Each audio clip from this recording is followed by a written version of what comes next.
March 2020, an investor in the UK held 10 different funds from 4 different managers. She had spent 18 months building what she believed was a diversified portfolio. On March 16th, she opened her app.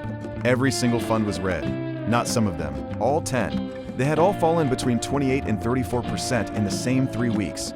She had 10 funds, she had 1 exposure. The problem was not the number of funds. The problem was that every fund owned the same underlying companies. Different labels, different managers, different fee structures. Same top 20 holdings. When the market fell, everything fell together because everything was, at its core, the same bet. Diversification is not about how many things you own. It is about whether the things you own move independently of each other. In this episode, what diversification actually means versus what most people are sold. The home country bias that costs UK investors an estimated 1 percentage point per year, and the single question that tells you whether your portfolio is genuinely diversified or just has a lot of labels. Stay with us. I currently own 4 investment funds. I bought 3 of them because I thought having one was not diversified enough. I have since discovered that all 4 hold Apple as their #1 position, so I am very diversified in my exposure to Apple. I am also diversified in the number of fees I am paying to own Apple. I have learned a lot this week. This video is for educational purposes only and does not constitute financial advice. Always consult a qualified financial professional before making any investment decisions. If you have been following this series, in episode 3 we looked at how a global index fund turns small regular contributions into significant growth. In episode 4, we covered why panic selling destroys that compounding. Today is the missing piece, what the word diversified actually means, and why the way most people apply it is the opposite of what they think. If you are new here, welcome. This episode is self-contained. Let us get into it. If you find this useful, subscribe. New episodes every week. Nadia covers the Vanguard Global Investor Survey each year. She has tracked the home country bias data since 2019. She is one of the few financial journalists who reports the gap between what the survey shows and what retail investors are typically sold. The Vanguard Global Investor Survey 2023 tracked how UK retail investors actually allocate their equity portfolios. Not how they say they allocate them, how they actually do. UK investors allocate on average 52% of their equity portfolio to UK-listed stocks. Source: Vanguard Global Investor Survey 2000-2003. The United Kingdom represents approximately 3.9% of the global stock market by market capitalization. That gap, 52% allocated versus 3.9% available, means the average UK retail investor has over 13 times as much exposure to UK companies as the global market would suggest. This is called home country bias, and it has a measurable cost. Vanguard's modeling estimates the cost of home country bias at approximately 1 to 1.5 percentage points per year in foregone returns. On a £100,000 portfolio, that gap compounds to between $22,000 and $35,000. Not from bad luck, from a structural overconcentration that most investors do not know they have. Right, so diversification, I thought it meant owning a lot of different things. More funds for more managers covering more sectors. Nadia is about to explain why that is not what it means. Diversification is correlation, not count. 2 investments are diversified relative to each other when they respond differently to the same economic event. If both fall when interest rates rise, they are not diversified, regardless of how many you own. The number of holdings is irrelevant. The question is whether they move independently. Here's what the data shows when you look inside most UK retail portfolios labeled as diversified. The top 10 holdings of the 5 largest actively managed UK equity funds share on average 6 of their top 10 positions. The names on the fund are different, the manager is different, the fee is different, the underlying exposure is substantially the same. Apple, Microsoft, AstraZeneca, Unilever, Shell, appearing in different combinations across funds that are sold as distinct diversification choices. Okay, so I checked mine. I have VWRL, which is the global index I bought in episode 3. Then I also bought 3 other funds because I thought I needed more coverage. Fund 2, a UK equity tracker. Fund 3, a global growth fund. Fund 4, a technology sector fund. Apple is in the top 5 of all 4. Microsoft is in the top 5 of 3 of them. Nvidia is in the top 5 of 2 of them. I am very confident I understand Apple's business model at this point. I thought holding funds from different managers meant I was diversified. Is that not the standard advice? The SPIVA Europe Scorecard 2023, source: S&P Global, shows that 88% of actively managed European equity funds underperformed their benchmark over 15 years, in part because they hold substantially the same large-cap positions as the index they are trying to beat, while charging higher fees for the privilege. Different names, same bet. Wait, so that means the fund name and the fund manager are not telling me what I actually own. I need to look inside the fund to see what it holds. And if two funds both hold the same top 20 companies, they are the same thing with different branding. Precisely.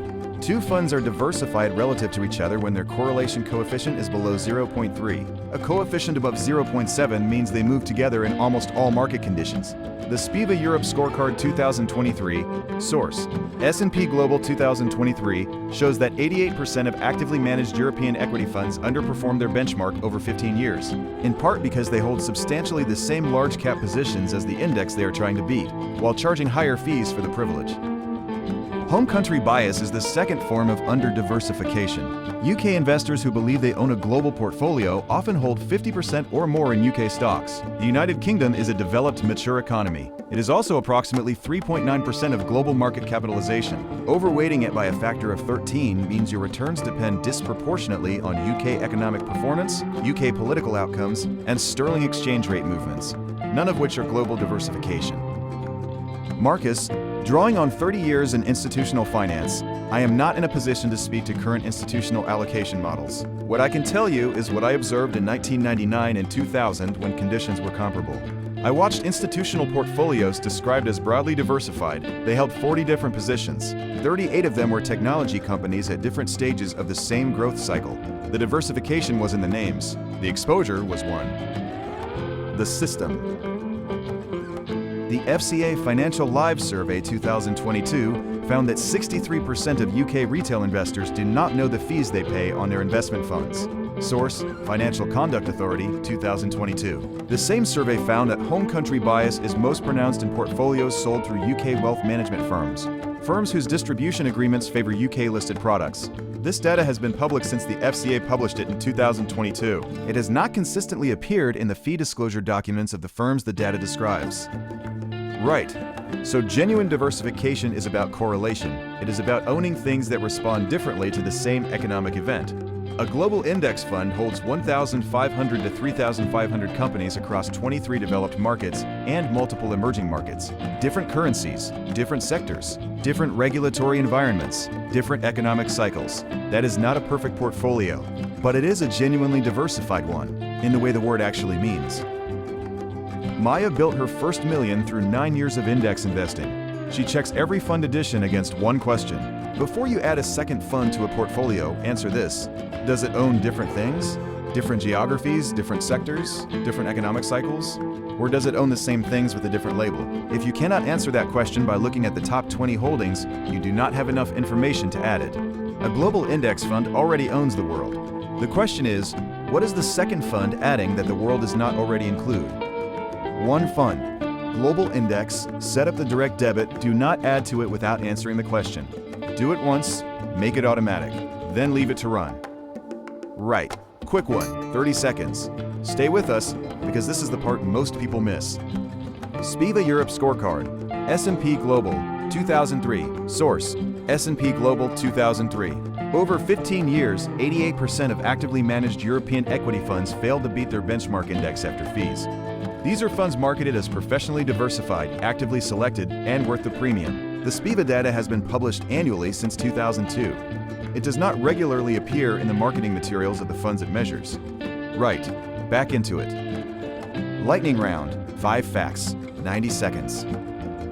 Fact 1. The MSCI World Index covers approximately 1,500 large and mid-cap stocks across 23 developed markets. Source: MSCI 2024.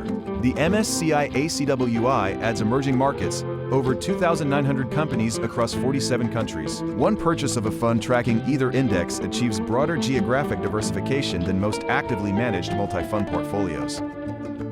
Fact 2. The United States represents approximately 65% of the MSCI World Index by market capitalization. Source: MSCI Country Weights, April 2000-2004. The United Kingdom represents approximately 3.9%, Japan 5.5%, Germany 2.3%. A portfolio concentrated in UK equities is concentrated in a 3.9% slice of a global market, while paying management fees for access to that 3.9%. Fact 3. The FCA Financial Lives Survey 2022 found that 63% of UK retail investors do not know the annual fee they pay on their primary investment fund. Source: Financial Conduct Authority 2022. A 1% annual fee difference on a £50,000 portfolio over 20 years computes to approximately £28,000 in foregone growth. At a 7% return, fee awareness is part of true diversification. Fact 4. A portfolio of one global index fund with a 0.22% annual fee, held for 30 years with £200 per month contributions, produces approximately £242,000 at a 7% return. Source: Fee modeling using Vanguard VWRL and UK industry average OCF data, 2024. The same contributions in a typical actively managed multi-fund portfolio at 1.2% blended annual fee, approximately $189,000. The fee difference over 30 years, $53,000. Fact 5. A single purchase of Vanguard VWRL provides exposure to over 1,500 companies across 23 countries, with a total expense ratio of 0.22%. Source: Vanguard, 2024. The average actively managed UK multi-asset fund charges 1.15% per year for a portfolio that, in 88% of cases, underperforms that same index over 15 years. The case for simplicity is what the 15-year data shows. The 1% detail for this episode. A detail from the ECB Working Paper Series 2022. Source: European Central Bank 2022. Researchers analyzed home country bias across 27 EU member states. Average home country bias: investors allocate 4.2 times more to domestic stocks than their country's share of global market capitalization would justify. The most significant predictor of the bias in each country was not investor psychology. It was the fee structure of locally distributed financial products, products with higher distribution margins in home markets. What they never tell you: the UK's Financial Conduct Authority published fund fee disclosure research in 2021. Source: Financial Conduct Authority 2021. It found that 63% of retail investors in the UK did not know the total annual cost of their investment funds. Of those who guessed, the majority underestimated their fees by more than half. The fee was always disclosed. In the documents. On the fact sheet, it was disclosed in a way most people did not find. Episode 5 showed what diversification actually means, why the common approach fails, and the single question that fixes it. Episode 6 asked the question that stops most people before they even start investing. You do not have an emergency fund. Markets are volatile. Something goes wrong. What do you do? The data on what most people do at that moment and what it costs them is in Episode 6. Subscribe. New episodes every week. Full update on the 4 fund situation. I looked at the top 20 holdings of all 4 funds. Apple appears in all 4. Microsoft appears in 3. I then spent 35 minutes reading about whether I should sell 3 of the funds. I then spent another 40 minutes reading about Apple's product roadmap. I now have strong opinions about the direction of the Vision Pro. I still have 4 funds. I consider this progress. Next episode is up there. Subscribe is over there. Both are better than whatever you were about to do instead. I know this because I have watched the next episode. I understand all of it. I have done approximately none of it yet. That is what the subscribe button is for.